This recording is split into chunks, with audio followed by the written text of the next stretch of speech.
जीवन को अंतिम आश्रम संन्यास, प्रारंभिक आश्रम ब्रह्मचर्य है। मतलब के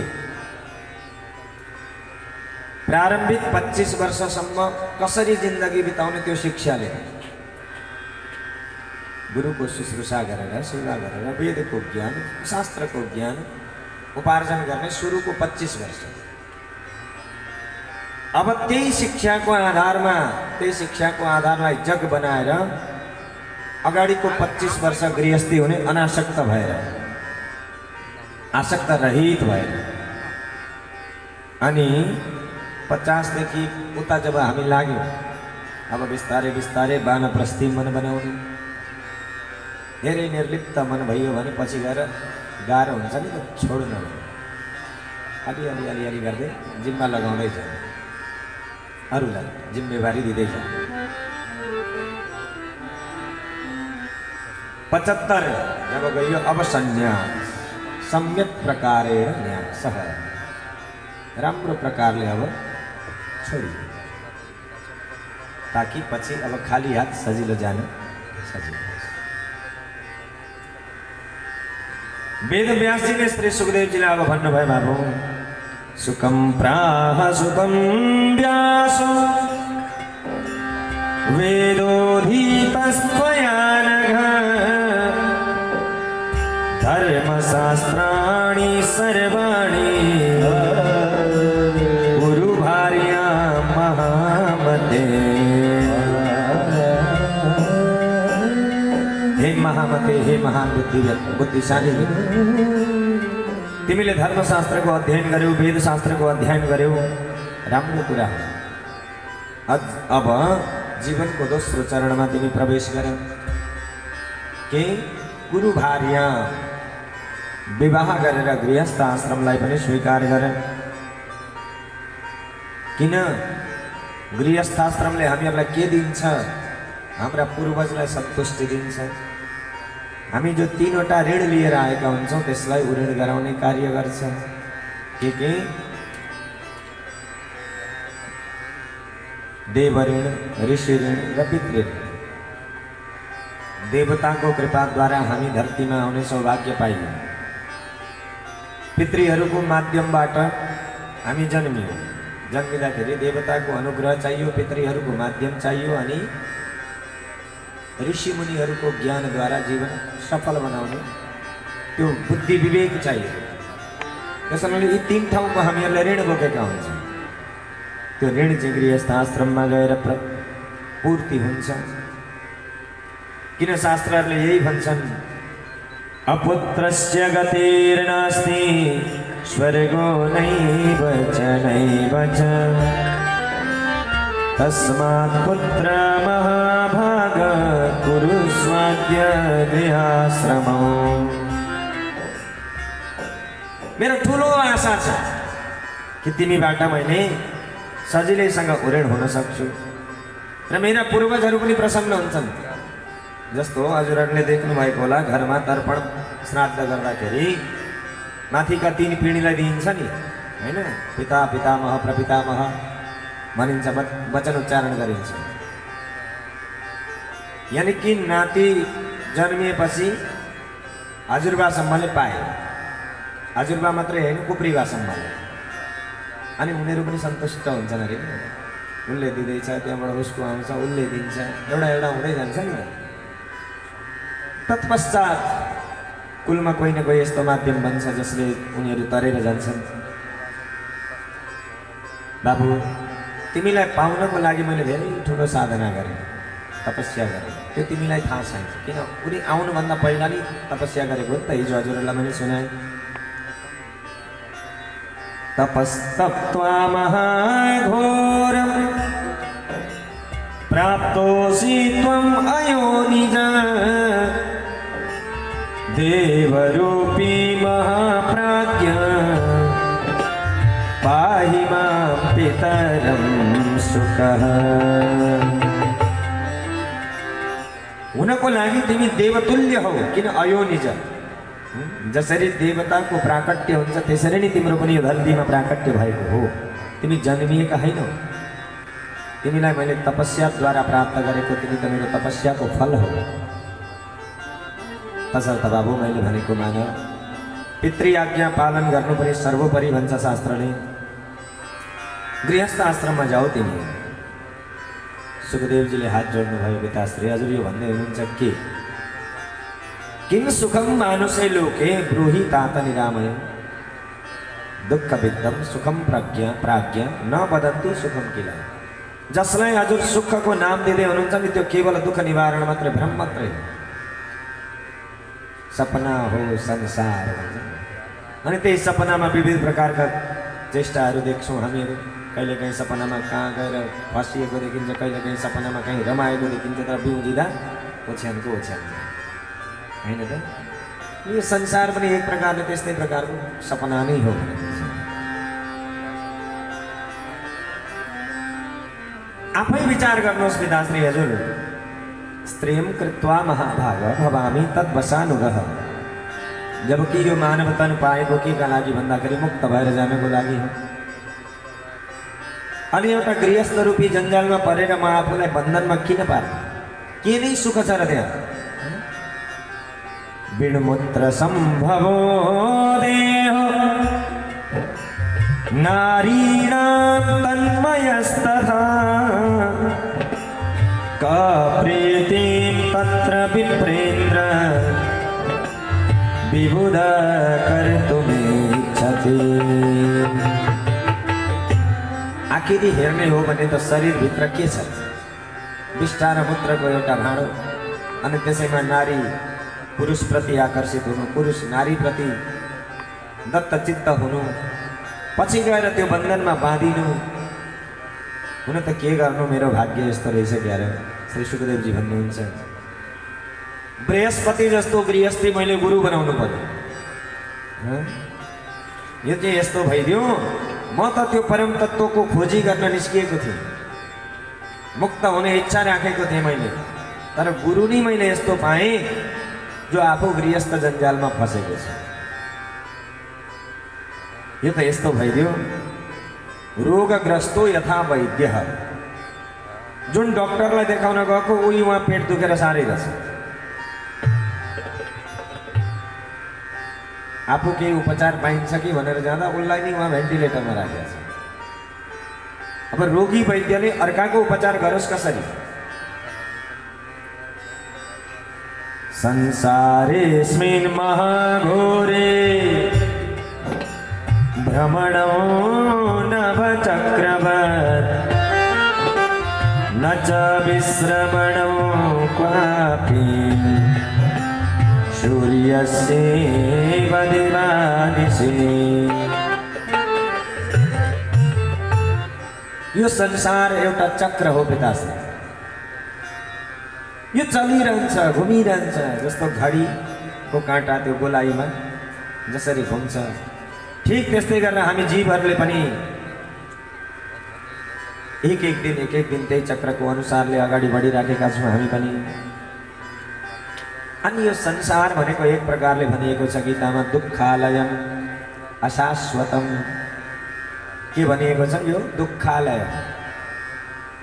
अनि दुःखालयमा आएर यता जाँदा पो सुख पाइन्छ कि उता जाँदा पो सुख पाइन्छ कि यसो गर्दा पो सुख पाइन्छ कि त्यसो गर्दा पो सुख पाइन्छ कि सम्भव हुन्छ?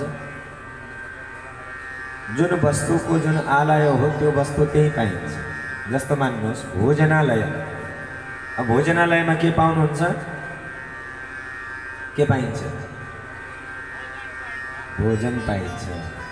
औषधालयमा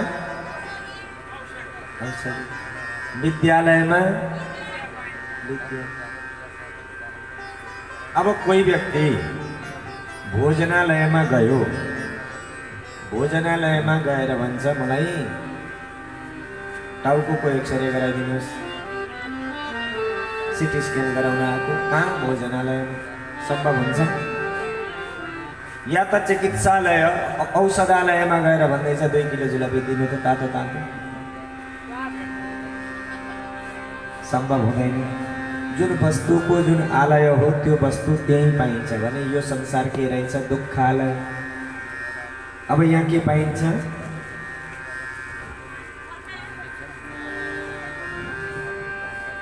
दुःखालयमा यदि आएर सुख हामीहरूले खोज्यौँ भने सम्भव छैन। अझै राम्ररी भन्नुपर्दा सुख यदि छ भने हामी भित्रै छ। जो आनन्द सिन्धु सुख राशि, जो आनन्द सिन्धु सुख राशि, जो आनंद को सिंधु सुख को राशि हो, करते त्रैलोक सुपासे, सो सुख धाम राम असनाम, अखिल लोक दायक विश्राम। त्यो सुख को नाम नै ईश्वर हो। अनि त्यो ईश्वर चाहिँ छ कहाँ त भन्दा आफू भित्रै छ, हैन त? अनि आफू भित्रै रहेको त्यो ईश्वरलाई नभेटेर नखोजेर बाहिरी दुनियाँमा यता जाँदा पो सुख हुन्छ कि उता जाँदा पो सुख हुन्छ कि यसो गर्दा पो सुख हुन्छ कि त्यसो गर्दा पो सुख हुन्छ कि छैन पिताश्री कहीँ पनि सुख। हेर्नुहोस्, एक त यो बडा मुस्किलले पाएको हाम्रो मानवता। श्री सुखदेवजी भन्नुहुन्छ, मानुष्यं दुर्लभं प्राप्य वेदशास्त्राणि यदीत्य च वद्यते यदि संसारे को विमुच्येत मानव। मानव शरीर पायो जो चाहिँ विवेकशील प्राणी हो, चेतनशील प्राणी हो, हैन त? वेद शास्त्रको अध्ययन पनि गर्न पाइयो सौभाग्यले, वेदको ज्ञान पनि पाइयो। एक त तन पाइयो मानवको बुद्धियुक्त, माथिबाट वेदको ज्ञान पनि प्राप्त गर्यो। अनि पनि फेरि फस्नको लागि नै गृहस्थीतिर जान्छ भने त्यसलाई मूर्ख नभनेर कसलाई भन्नुहुन्छ श्री सुखदेवजी? थाहा छ, शास्त्रले भन्छ त्यहाँ गएर फस्छौ, मादिन्छौ, निस्किन गाह्रो हुन्छ। यो गृह किन भनिएको, गृहस्थ आश्रम किन भनिएको? गृह्णाति पुरुषम यस्मात् गृहम तेन प्रकीर्तितम। पुरुषलाई चाहिँ त्यहाँ एक प्रकारले बाँधिन्छ, बन्धन रहित बन्धन, डोरी रहित बन्धन, त्यही भएर त्यसलाई गृह भनिन्छ। व्यासजी भन्नुहुन्छ, होइन बाबु, तिम्रो बुझाइ गलत हो। न गृहं बन्धनागारो बन्धनेन च कारणो मनसायो विनिर्मुक्तो गृहस्थोऽपि विमुच्यते। न गृहं बन्धनागार, घरले व्यक्तिलाई बाँध्ने होइन, बाँध्छ केले भन्दा मनले। मनबाट जो मुक्त भइदियो नि, वो जहीँ पनि मुक्त छ। गृहस्थ आश्रममा रहने, न्यायपूर्वक धनोपार्जन गर्ने, वेदोक्त विधिद्वारा बीच-बीचमा यज्ञ यागादि कर्म गर्ने, दान पुण्य आदि कर्म गर्ने, त्यस्तो व्यक्ति त गृहस्थ अपि मुच्येतः, गृहस्थी भएर पनि वो मुक्त हुन सक्छ। र अर्को कुरा, यदि गृहस्थ आश्रम नहुने हो भने अरू आश्रम आउँछन् कहाँबाट? अरू आश्रमको जनक जन्मदाता भनेको त त्यही गृहस्थ आश्रम होइन त? त्यही गृहस्थ भएर न ब्रह्मचारी जन्मिन्छन्, गृहस्थी जन्मिन्छन्, वानप्रस्थी जन्मिन्छन्, सन्यासी जन्मिन्छन्। तसर्थ गृहाश्रमात् परो धर्मो न दृष्टो न च वै श्रुतः। नीतियुक्त गृहस्थ आश्रम भनेको त त्यो भन्दा परतिरको अरू कुनै आश्रम छँदै छैन। न दृष्टो न च वै श्रुतः, न मैले देखेको छु न कहीँ सुनेको नै छु। किम असाध्यम महाभाग वेदोक्तानि च कुर्वतः स्वर्गम मोक्षम च सत्जन्म यद यद वाञ्छति तद् भवेत्।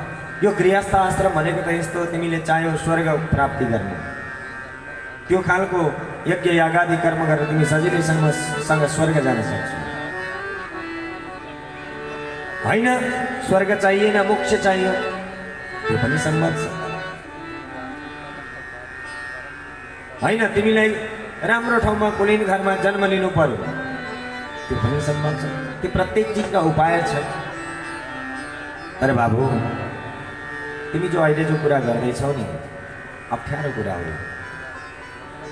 गृहस्थ आश्रममा प्रवेश नगरिकन जब कसैले यदि एकदमसँग सन्यास लिन्छ नि पछि गएर धोका खान्छ। किन? इन्द्रियाणि महाभागा मादकानि सुनिश्चितम् अदारस्य दुरन्तानि पंचैव मनसा सह। आखिरी चाहे जो व्यक्ति होस् वो 5 कर्मेन्द्रिय त छन् नि त उसँग।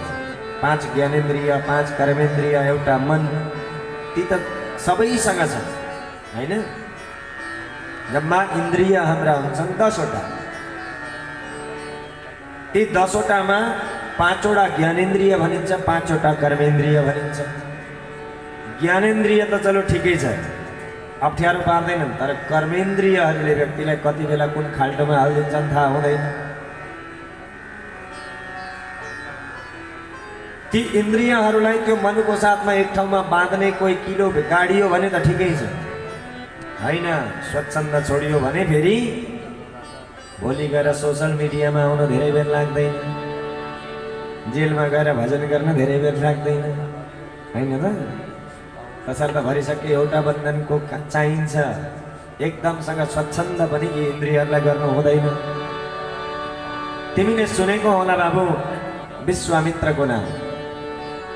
विश्वामित्रो महाभाग तपः कृत्वाति दुश्चरो 3 वर्ष सहस्राणि निराहारो जितेन्द्रिय।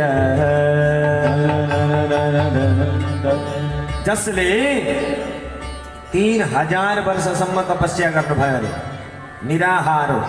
हेर्नुहोस् त आहार पनि नलिकन जितेन्द्रिय। इन्द्रियहरूलाई 3000 वर्षसम्म त जिते। अब त्यो अवस्थामा गएर पनि यानी कि 3000 वर्षसम्म साधना गरेको ती व्यक्ति ती विश्वामित्र कुनै समय मेनकालाई देखेर आसक्त चित्त भइदिए। न कुर्यात् कर्हि चित सख्यम मनसि अनवस्थिते। मनको केही भरोसा हुन्छ त भन्नुहोस् त। कति बेला कहाँ बेइमानी भइदिन्छ मनमानी। अनि हामी भनेका त मनमानी हौँ। मनले जे भन्छ त्यो मान्छौँ। बुद्धिले भनेको मानिदिए त हुन्थ्यो। त्यो पनि बुद्धि पनि 2 खालको हुन्छ। अब त्यसलाई कुन बुद्धिलाई चाहिँ हामीहरूले चाबी जिम्मा दिएको छ। 2 खालको बुद्धि हुन्छ नि त सद्बुद्धि र दुर्बुद्धि। हामी सबैसँग त्यो 2टै बुद्धि छ। तर हामीहरू भोजनले कुन बुद्धिको बल बढाउँदैछौँ। यदि हाम्रो आहार सात्विक छ भने त सद्बुद्धिको बल बढेको हुन्छ। यदि आहार हाम्रो उचित छैन राजसी आहार छ भने हाम्रो फेरि राजसी बुद्धि प्रबल भएको हुन्छ। अब ती बिचारा बा केही खाँदै नखाई अब आहार लिएको भए त ल मानु दुर्बुद्धिको बल बढाएछन् क्यार बाले भन्नु। निराहार हो आहार नलिकन त्यो पनि कति समय 3000 वर्ष थोरै हुँदैन। 3000 वर्ष साधना गरे तर पछि गएर मन हो हजुर गइदियो मेनकातिर जहाँबाट शकुन्तला जन्मी। अनि फेरि श्रीमद् भागवत महापुराणको 7म स्कन्द प्रहलाद चरित्रको उत्तरार्धमा एउटा शब्द आउँछ कि यदि व्यक्तिले पहिले एकदमसँग सन्यास आश्रम लिएर अनि फेरि गृहस्थीतिर फर्केर आउँछ भने चाहिँ त्यो चाहिँ सबै बान्तास्य पत्रपः भनेको। अपत्रप भनेको लाज पचेको। बान्तासी भनेको पहिले बमिट गर्ने अनि पछि त्यसैलाई खाने भन्छ। राम्रो कुरा होइन। क्रमशः गएको कुरा त्यसलाई फेरि सम्माननीय छ।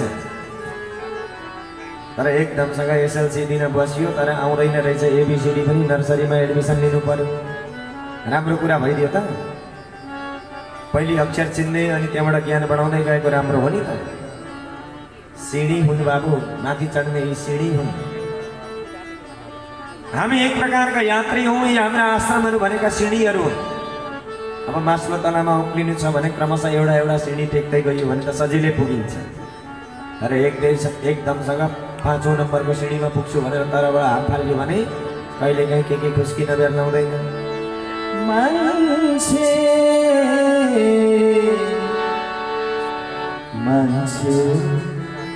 के छ तिम्रो कहानी।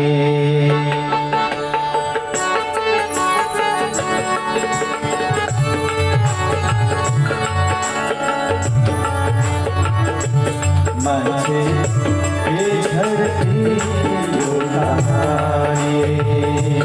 मान्छे के छ तिम्रो कहानी।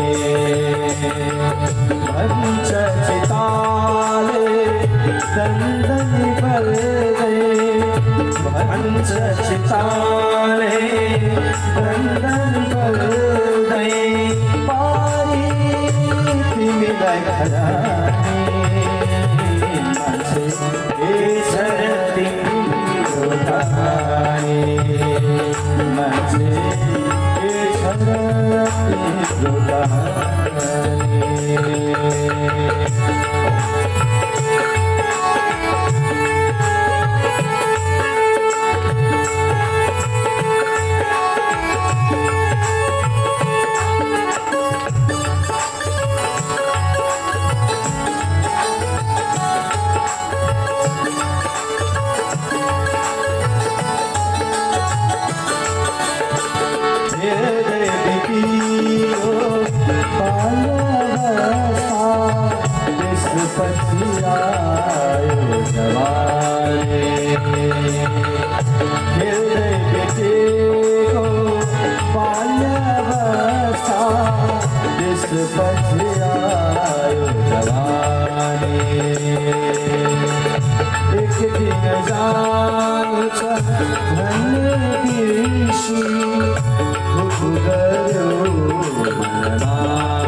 दंदन पर गए चिताले दंडनी बलदै मारी तिमीलाई घराने मान्छे यसरी तिम्रो कहानी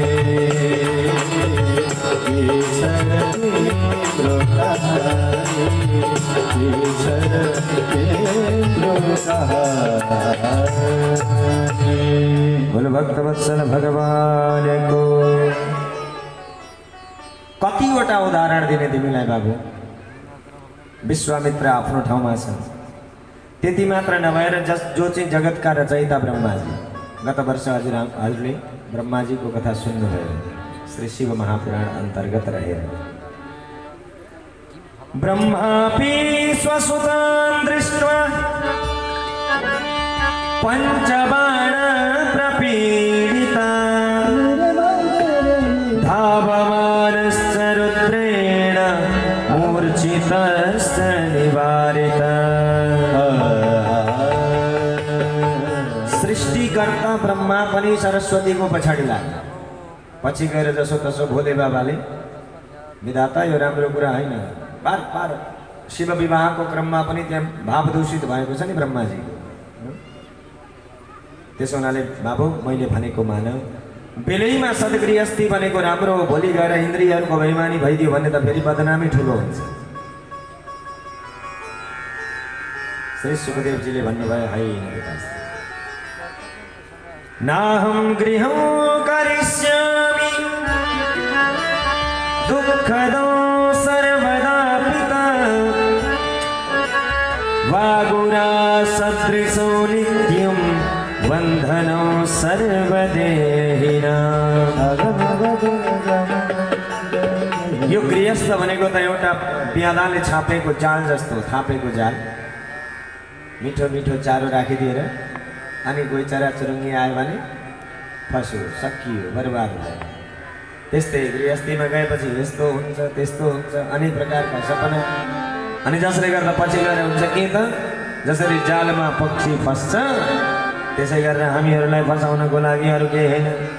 अरे हजुर आफै सोच्नुहोस् न पिताश्री, धन चिन्ता तुराणां हि वसुखं तात दृश्यते स्वजनैः खलु पीड्यन्ते निर्धनानो लोपाः जनाः। मान्नुहोस् गृहस्थ जीवनमा गएपछि सबैभन्दा पहिला एउटा चस्मा लगाइदिन्छ। के को?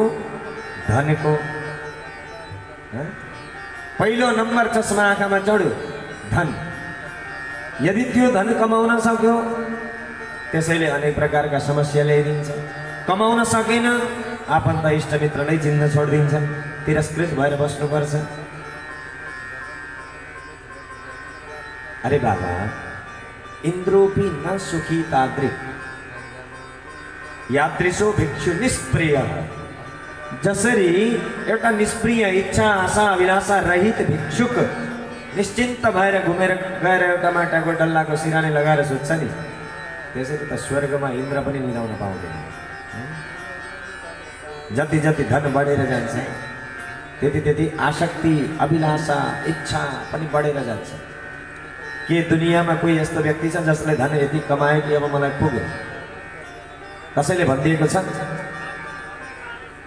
अरे जो व्यक्तिले पूरा विश्वलाई खुवाइदिन सक्छ त्यो व्यक्ति पनि आज दिन रात कुदिराखेको छ धन कमाउनु।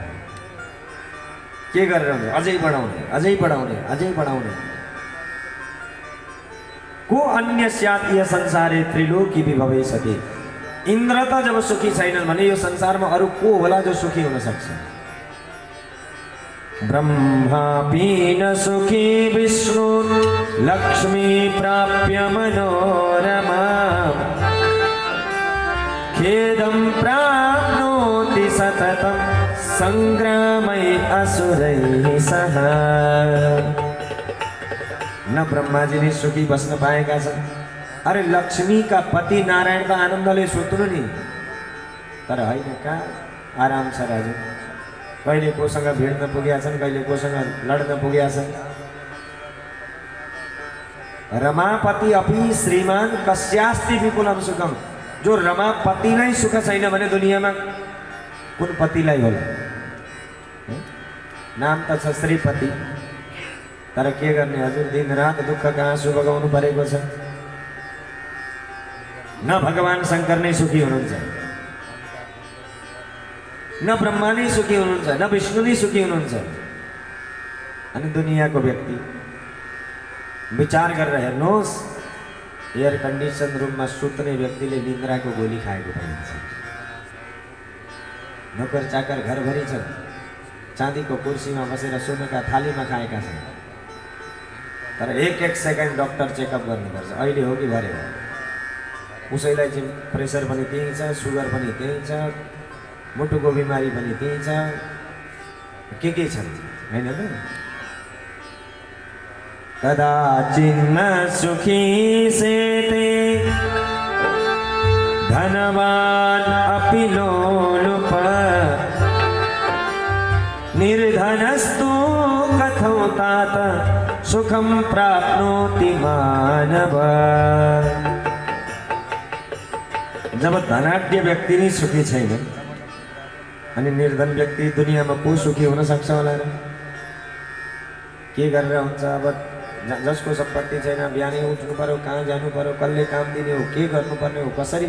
मैले पनि एक दिन आफ्नो काम गर्न पाइदिएँ भन्छ, ऊ दिन रात कुद्छ अनि आफ्नो काम गर्न थालिसकेपछि घाटा पो हुने हो कि यता पो जाने हो कि त्यता पो जाने हो कि दसतिरको टेन्सन तनावहरू बढेर जान्छ, थपिएर जान्छ। हेर्नुहोस् पिताश्री, जन्म दुःखम, एक त जन्मिँदा दुःख, जरा दुःखम, बुढेसकालको अर्को दुःख।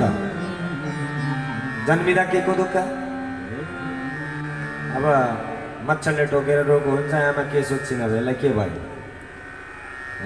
पेट पो बिग्रियो कि, अथवा ज्वरो पो आयो कि, हुन चाहिँ हुन्छ मच्छरले टोकेर। अब तर जसले जे सम्झ्यो त्यही उपाय गर्न थाल्छन् नि, अबुधता, त्यो समयको बालपनको दुःख अनि वृद्धावस्थाको दुःख धेरैले भोगेका छौँ, थाहा छ। न रुचि अनुसार खान नै पाइन्छ, न खाएको सजिलैसँग पचाउन नै सकिन्छ, न इच्छा भएको ठाउँमा आनन्दपूर्वक जान नै सकिन्छ, न धेरै बेर बस्न नै सकिन्छ, न धेरै बेर सुत्न नै सकिन्छ, निन्द्रा पनि लागिदिँदैन, हैन त? जरा दुःखम, दुःखम च मरणी तथा। अब मृत्युको दुःख पनि बडा कष्टकर, सजिलै कमै जान्छन् नि त। गर्भवासे पुनर्दुःखम, अब त्यो गर्भवासको दुःख आफ्नो ठाउँमा छँदैछ। हे भगवान, कुन कुकर्मले गर्दा म यो नरकमा आउनु पर्यो भन्छ जी। विष्टा मूत्रमय पितः, भित्र के छ? अनेक प्रकारको दुर्गन्ध दुर्विकार है। भित्र हेरौँ त हामी भित्र के छ? अनि त्यहाँ गएर बसिदिनु पर्यो 9 महिना, न यता जान पाउँछ न उता जान पाउँछ, चारतिरबाट बेरिएको छ, अनि माथिबाट अब खुवाई के हुने हो, यसको पीडा अलग छ।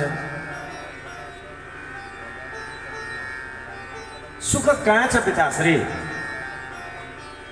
हजुर भन्दै हुन्छ गृहस्थी सुखी हो। कसरी सुखी? पढे लेखेको व्यक्ति, ल मान्यो, जसले शास्त्र पढो ऊ सुखी अरे, तर मेरो नजरमा त त्यो पनि दुखी। श्री सुखदेवजी भन्नुहुन्छ कसरी? पठित्वा सकलान् वेदान् शास्त्राणि च समन्ततः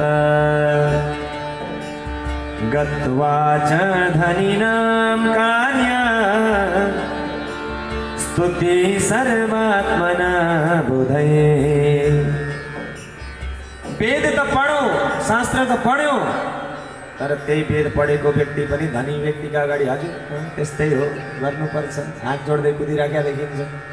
किन? उसको पनि पेट त पाल्नै पर्यो, पढेर नअगाउँदो रहेछ। धनको अभिमान लिएर हिँडेकाहरूका पछाडि हात जोड्दै कुद्नु पर्यो, तर त्यस्तालाई त गाली गर्छ फेरि शास्त्रले। चीराणि किं पति न सन्ति दिशन्ति भिक्षां नैवां कृपा परिभृता सरितोप्य शुष्यन् वृद्धा गुहा किमजितो वतिनोपसन्नान् कस्मात् भजन्ति कवया धन दुर्मदान्नान्। धन को मद को चश्मा लगाएर कसैलाई नचिन्ने व्यक्तिका अगाडि किन त्यो पढे लेखेको आफ्नो मूर्ख गएर त्यो ज्ञान त्यहाँ बगाउँदैछ खोला। तिमीलाई लाउनको कमी भयो भने बरु फाटेका लुगा बाटामा फ्याँकेका लगाऊ। भोकै भयो भने भिक्षा मागेर खाऊ।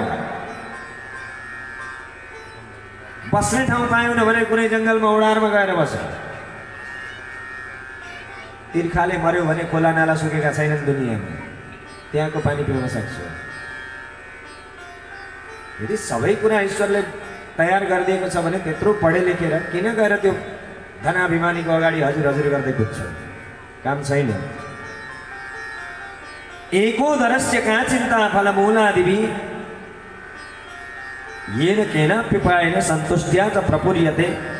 ये एउटै पेटका लागि किन धेरै प्रपञ्च रचिराख्ने? आखिरी घुमिफिरी हेर्ने हो भने त खेल त यही हो। चाहे हामी जतिसुकै जेसुकै गरौँ, अन्तिममा गएर घुमेर बाटो कहाँ आएर जोडिन्छ? आफ्नै पेट होइन त? के गर्ने हजुर, पेटका लागि गर्ने पर भन्छ। कति टन कति मन खान्छौ? सुखदेव भन्नुहुन्छ। अरे त्यसको पनि व्यवस्था ईश्वरले गरिदिएको छ त। दुनियाँ फलफुल उमारिदिएको छ धरतीमा। त्यति गर्दा पनि किन तिम्रो पेट नभरिएको? भार्या पुत्रास्तथा पौत्रा कुटुम्बे विपुले सती पूर्णार्थम महत् दुःखम क्व सुखम पितराद्भुतम। एउटै पेटले समस्या गरिदिएको हुन्छ अनि त्यही गएर अर्को पनि पेटको जिम्मेवारी म हो, अर्को पनि पेटको जिम्मेवारी म हो भन्दै तानिराखेको हुन्छ गृहस्थी। जबकि जिम्मेवारी आफ्नो पनि आफू हुँदैन। भइन्छ त भन्नुहोस् त? यदि आफू आफ्नो जिम्मेवार भइन्थ्यो भने त आजीवन भने जस्तो दिन सक्नुपर्ने हो नि त। किन पछि गएर डाक्टरले खबरदार भन्दा हजुर हजुर भन्नु पर्यो? त्यहाँ आफ्नो जिम्मेवारी जब आफू हुन सकिँदैन अनि गृहस्थमा गएर अर्कालाई ल्याएर यिनीहरूको त म पो हो त पालन पोषण गर्नेवाला, किन नाक फुलाएर कुद्नु? काम छैन पिताश्री। बरु भन्नुहोस् के गरेर मेरा यी कर्महरू क्षय भएर जान्छन् त्यो बाटो मलाई देखाइदिनुहोस्।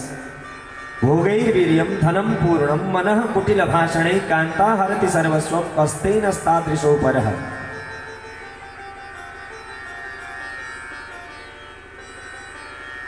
नारी भनेको त मेरो नजरमा जुको हो सुखदेव। एक प्रकारले टाँसिएपछि उसको हरण गरेर सक्छन् सबै कुरा। व्यासजी भन्नुहुन्छ बाबु अझै तिमीले चिनेनौ। चिनेर न जाने काच सा माया किं स्वित साती बदुष्करा या मोहयति विद्वांसो व्यासो सत्यवती सुतो। सुखदेव भन्नुहुन्छ अब मैले सम्झौँ कसरी? जसले चाहिँ वेदको विभाजन गरिदियो, शास्त्र लेखिदियो, उही आज त्यही मायामा मोहित भएर कुद्दैछ। यसो गर बाबु, त्यसो गर बाबु। पुराणानां च वक्ता च, जो आफू स्वयं पुराणको प्रवक्ता हो। निर्माता भारतस्य च, जसले महाभारत जस्तो ग्रन्थ बनाइदियो। त्यति मात्र नभएर विभागकर्ता वेदानां, वेदलाई जसले विभाजित गरिदियो। त्यस्तो हजुर जब दुखी हुनुहुन्छ भने दुनियाँमा सुखी को छ भन्नुहोस् त? आज दुःखको आँसु निकाल्दै हुनुहुन्छ, बाबु यसो गर्दैनौ, त्यसो गर्दैनौ, उसो गर्दैनौ, म सन्तुष्ट हुन्छु, मेरा पितृ तृप्त हुन्छन्। कोऽप्यस्ति त्रिषु लोकेषु यो न मुह्यति माया। को छ होला यो त्रैलोक्यमा जो मायाबाट विमोहित नभएको होस्? जब हजुर जस्तो व्यक्ति अश्रुपातम करोति अद्य विवशः प्राकृतो यथा, एउटा साधारण व्यक्ति जस्तो आँसु बगाउँदै हुनुहुन्छ मेरा अगाडि, अहो मायाबलम चैतत् दुस्त्यजम पण्डितै अपि, यानी कि यो माया भनेको त पण्डितलाई पनि नछोड्दो रहेछ।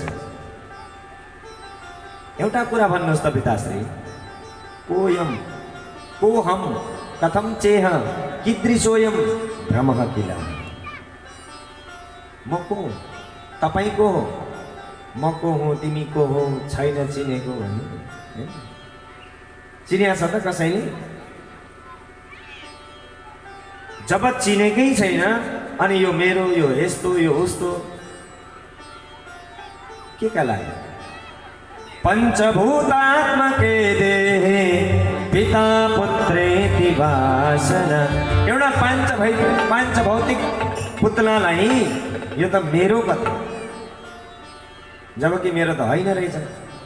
क्षितिजल पावक गगन समीरा, क्षितिजल पावक गगन समीरा, पंचरचित अति अधम शरीरा, पंचरचित अति अधम शरीरा, क्षितिजल पावक गगन समीरा, क्षितिजल पावक गगन समीरा।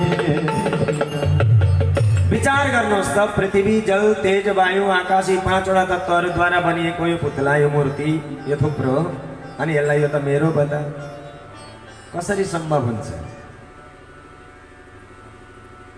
कोही कसैको होइन पिताश्री। श्री सूतजी भन्नुहुन्छ जब यसरी पिता पुत्रको संवाद चल्यो, वेद व्यासजीले नीति सम्मत श्री सुखदेवजीलाई भन्नुभयो, सम्झाउनु भयो। तर श्री सुखदेवजी कहाँ मान्नेवाला हुनुहुन्छ? एक प्रकारले उहाँ त अद्वैतवादी, द्वैतवादी होइन। पिताश्री हजुरले अझै कुरो बुझ्नु भयो, सम्झाउँदै हुनुहुन्छ अझै। अद्याहम तब पुत्रोस्मि, ल ठिक छ माने, अहिले त मलाई हजुरले मेरो भन्नुभयो, तर नजाने पूर्व जन्मनी पहिला म कसको थिएँ? हजुर कसको हुनुहुन्थ्यो? जसलाई आज मेरो भन्दैछु के त्यो पहिले पनि मेरै थियो त? न पहिले मेरो थियो न पछि मेरो रहन्छ भने अहिले बिचमा कहाँबाट मेरो भयो? यदि मेरो हुन्थ्यो भने त पहिले पनि मेरै हुन्थ्यो, अहिले छ पछि पनि मेरै हुन्थ्यो नि त। न पहिले थियो न पछि रहन्छ। एउटा कुरा राम्रोसँग बुद्धिमा राख्नुहोस्, भोक लाग्दा भोजनले भोक मेटिन्छ, छोराको मुख हेरेर होइन। कोही अगाउँछ छोराको मुख हेरेर, भोजनै चाहिन्छ। तिर्खा लाग्दा पानीले प्यास मेटिन्छ, छोराले मेटाउँदैन। क्षुधा निवृत्ति भक्षेण न पुत्र दर्शनेन च पिपासा जलपानेन याति नैवात्मजे क्षण। त्यस्तै गरेर घ्राणम सुखम सुगन्धेन, नाक सुखी हुन्छ सुगन्ध पाएर छोरालाई सुँघेर हुँदैन। कर्णजम श्रवणेन च, कानले आनन्द लिन्छन् सुनेर। अनि यो छोरो छोरो छोरो छोरो छोरो भनेर किन मरिहत्ते गर्दै हुनुहुन्छ? हिजै सुन्नुभयो नि, छोरो पायौँ छोरी पायौँ, के का लागि हो? पर्दा सेवा गर्ला भनेर।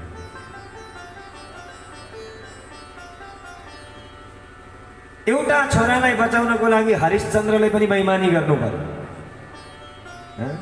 अजिगर्तलाई ल्याएर मार्न खोजियो रोहितका लागि। तर विचार गरेर हेर्ने हो भने अजिगर्त र रोहितमा फरक के? ऊ पनि पाञ्चभौतिक शरीर, ऊ पनि पाञ्चभौतिक शरीर। केवल यो भ्रम हो मेरो भन्ने कुरा। मेरो मेरो भन्दा भन्दै जानु पर्ने छोडेर, जानु पर्ने छोडेर, जानु पर्ने छोडेर, जानु पर्ने छोडेर, जानु पर्ने छोडेर। मेरो मेरो भन्दा भन्दै जानु पर्ने छोडेर, मेरो मेरो भन्दा जानु पर्ने छोडेर।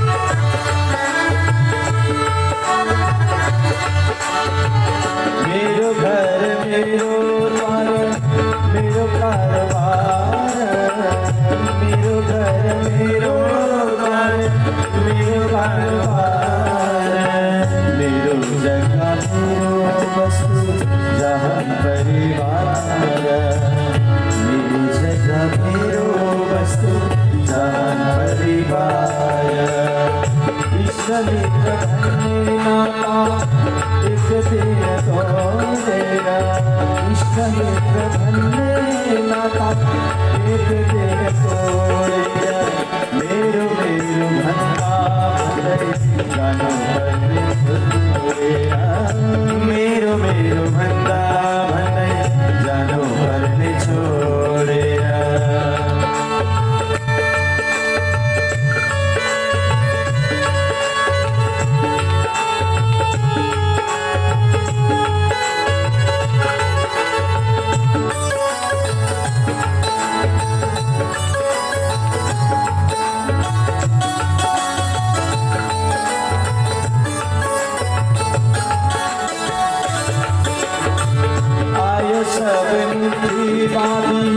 जान्छ मुट्ठी खोलेर आयो सबै मुट्ठी माथि जान्छ मुट्ठी खोलेर प्यारो लाग्ने शरीर पनि जलाइदिन्छ नहेर प्यारो लाग्ने शरीर पनि जलाइदिन्छ नहेर कसैलाई आफूसँग धेरै धन जोडेर कसैलाई आफूसँग धेरै धन जोडेर मेरो मेरो भन्दा जानुपर्ने छोडेर मेरो मेरो भन्दा जानुपर्ने छोडेर